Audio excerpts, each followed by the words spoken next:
Hi there, this is Myra here. I know I jump on my channel every once in a while and I do a little vlog. I don't expect a lot of followers.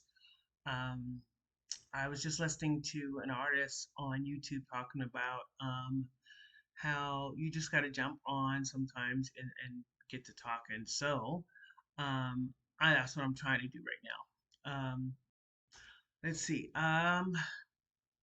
What's been going on? I've been creating art. I had a few opportunities. I'm gonna try to write a blog on that, and it's hard to write a blog. You need lots of time, and I've been busy trying to grow myself as an artist, as a creative, should I say. Been trying to grow myself as creative and throw myself into it.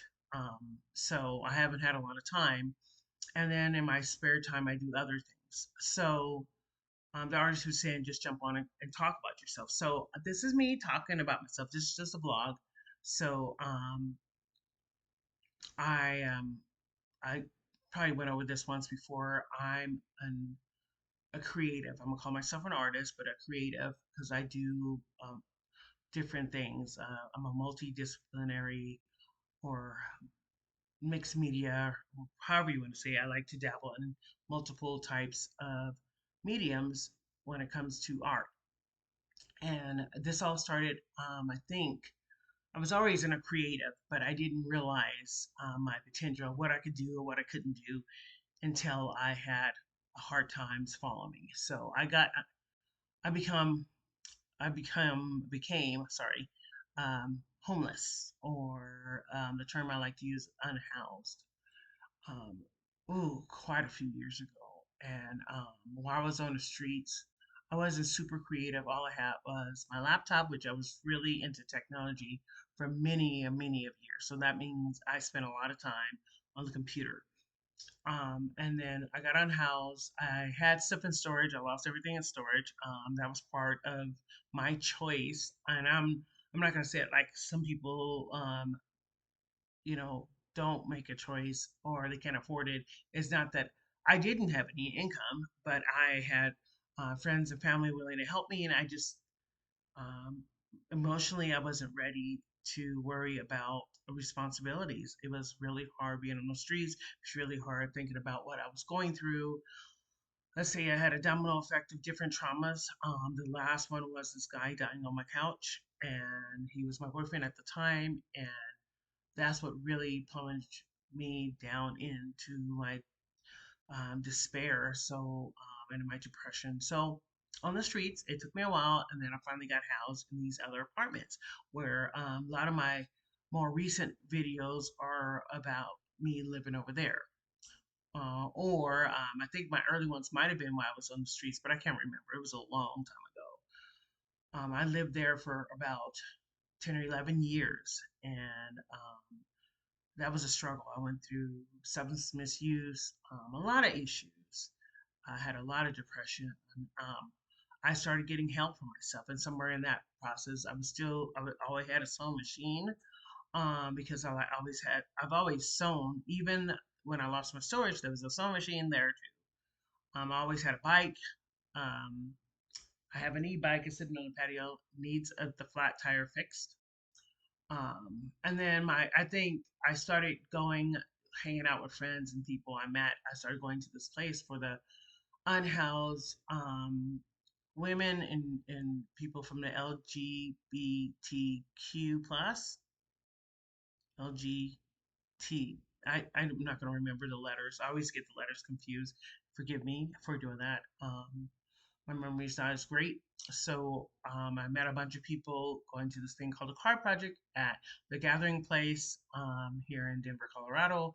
And from there, I met people at Red Light, and I happened to see somebody I knew when I was unhoused that was doing art there, and that inspired me too. But it took me a few years before I jumped on there because, I'm sorry, I saw a picture on my screen. I got Amazon Photos, and it trails through all my old photos when the TV, when I'm not using the TV. So, anyway, back to what I was saying. And yeah, I did all of that. I got involved in art, and then the pandemic hit. And then I started making masks. And I had always been doing like little hustles where I can sell all my arts and crafts and stuff that I was doing. Mostly I was doing hobby stuff when I was at that house. But I was too scared to move out because I didn't want to leave anyone behind.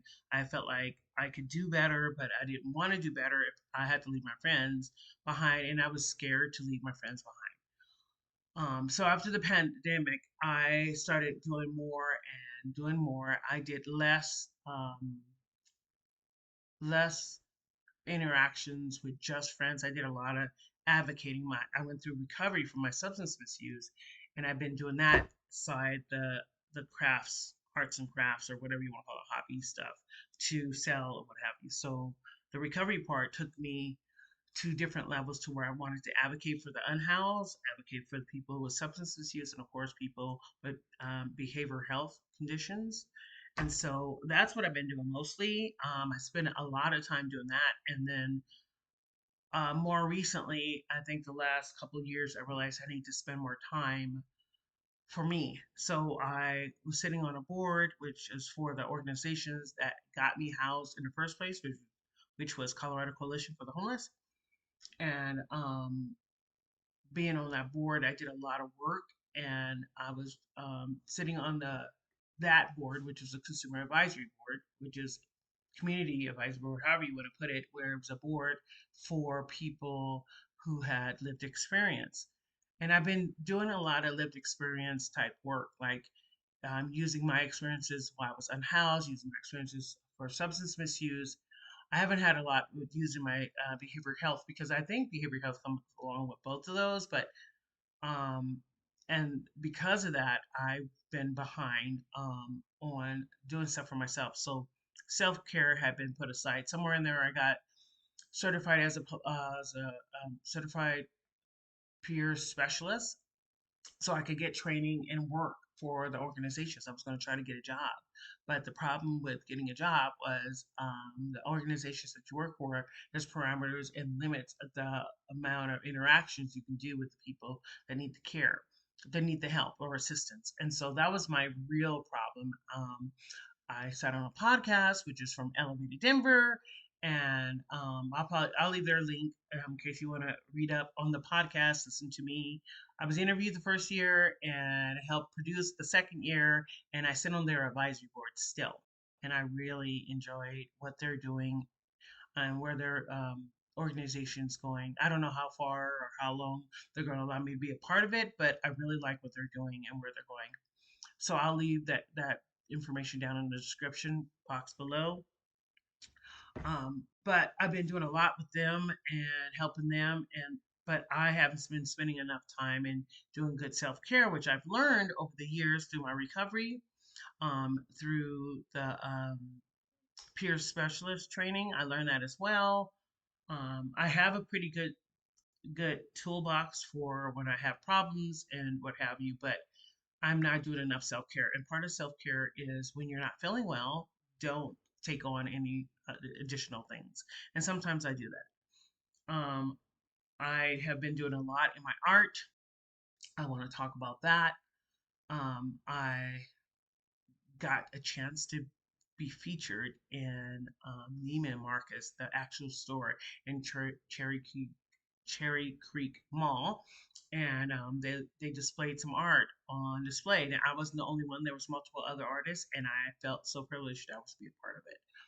I also have a solo show, and it is at Mount View Presbyterian Church, and I'm really excited about that. And Redline has me allowing me to do workshops at the Gathering Place. I do a sewing workshop every month.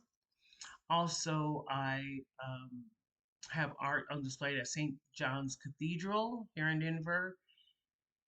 And then, of course, in the back wall, they are trying to do more places for Core Reach artists to do that. So let me explain something about the Core Reach Artist Program, or just the Reach Studios at Redline Contemporary Art Center in Denver. So Redline has a community studio, and anyone is welcome to come. That especially for the people that are unfortunate in their financial status, or they cannot afford their own studio. And people come to the studio as a Reach member. After a while, you're a Reach member, and then after 6 months, you can apply to become a core Reach or Reach core member, and that's what I am right now. And they finally established a 3-year program, and I've been in the program. This is my going on my third year, and they also have some perks like if you have experience with disabilities and homelessness, there's an organization called Art Lifting, and Art Lifting actually accepted my application, and I sell art through them, or they sell my art for me and pay me when some of my art sells. So I have that opportunity, as well as Reach Core Art members. There's some people get scholarships to RIMCAD, which is Rocky Mountain College of Art and Design. I think I said it right. I had to think about that. So that's what I've been doing. I've been trying to post about my art, post about the things I'm doing, but I haven't been very um, frequent or regular with my art on my vlogs here. And my vlogs, I think, more than anything, is more for me to communicate about what I'm going through and what I'm doing. I've been posting about some of the art I'm doing. You see, my art section is over there. There's that's a little end table, and then further over there, there's a table right there where I do my art. Um, so I talked about all the things I've been doing in general. A few years ago, I decided that I wanted to be more serious and start taking care and be more do more self care. And so I cut back on my advocating, but I'm still doing a lot of it. Um, I have a few things that I do once a month, and that helps with monetary gifts, so that way I could have a couple extra dollars. And then I decided, since I had a regular amount of extra dollars coming in, that I should upgrade and move from the other building that I was living in. And it was a Colorado Coalition for the Homeless building. I just call it CCH for short. And they had a lot to offer.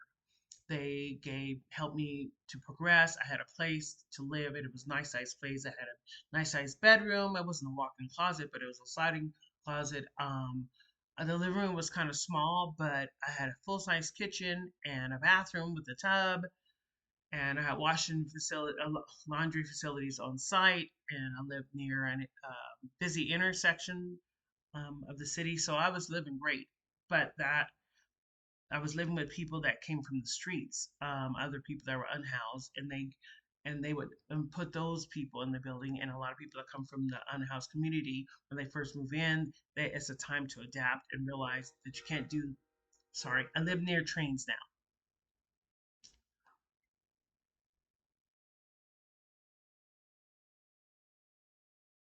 Okay, I'm not gonna. I would normally edit that part, but I'm not gonna edit that part. I thought about editing it.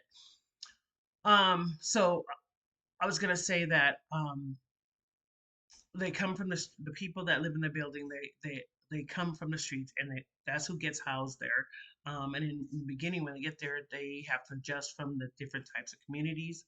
And I talk about this in different places because the beginning of my recovery and progressing out of recovery, I mean, progressing into my recovery, I started doing the advocating, as I mentioned earlier. I did some, was a part of a few documentaries.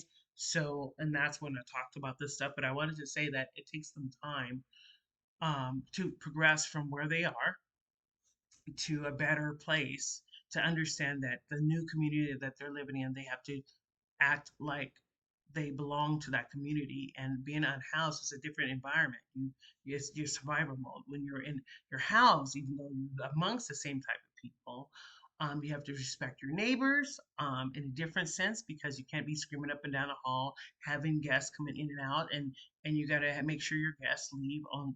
You will escort them in and out, because those are the kind of guests that you have, because you bring your friends from the unhoused community with you. So you have to escort them in and out of the building. Loud noises, people with guns and drugs and everything under the sun was in that building. And that's what really got bad is there was the most recent incident over there was a guy across from me was doing the newest drug, which is the fentanyls, and he had a lot of traffic all the time. But the problem was there was an incident that somebody came over, they wanted some drugs, he wouldn't let them in, and the guy went and grabbed a fire extinguisher, banged on the door, sprayed it in the hallway, sprayed it everywhere. So our floor was unusable.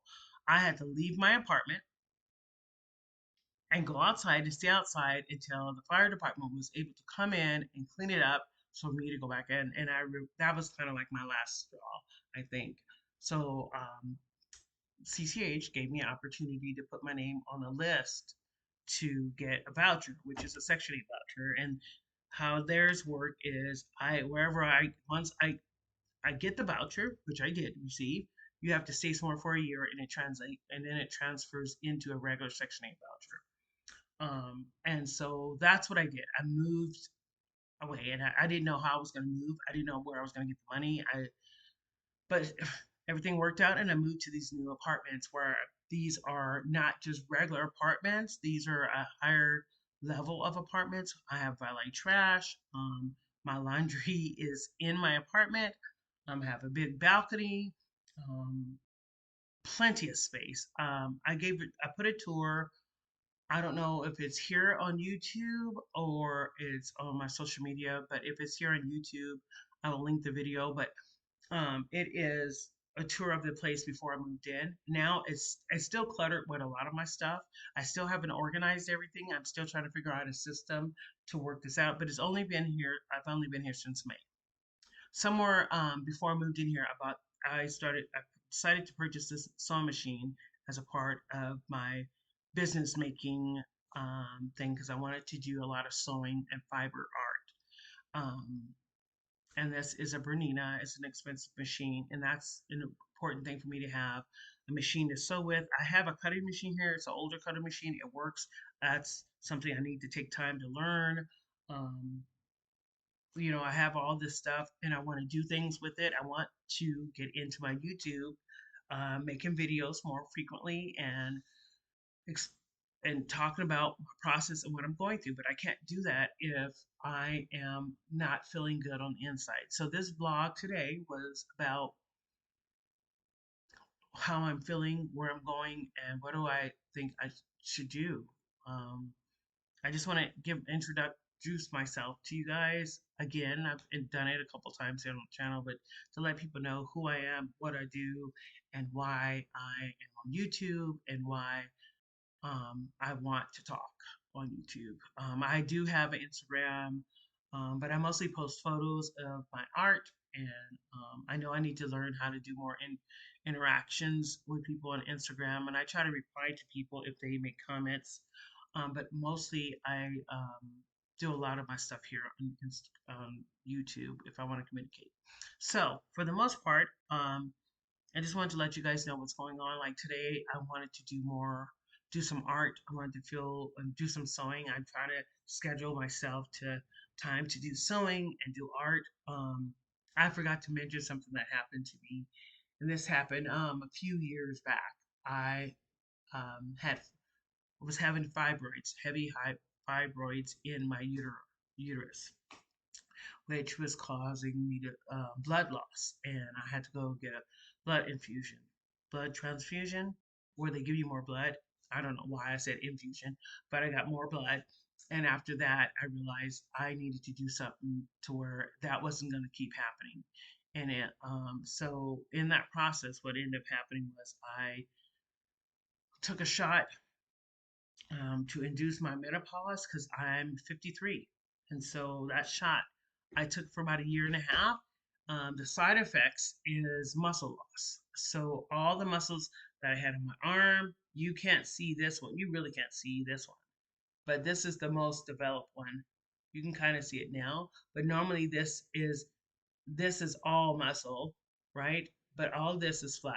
Everything on my body, all the muscles deteriorated, and I don't know what that has to do with it, but they said it had to do with the shot. It makes my body think that I'm like in my late 60s or something like that. So all the muscles are gone, which I mean, it's kind of like I jumped into an older age, which I'm not. Physically, I did. So I gained a lot of weight in the midsection.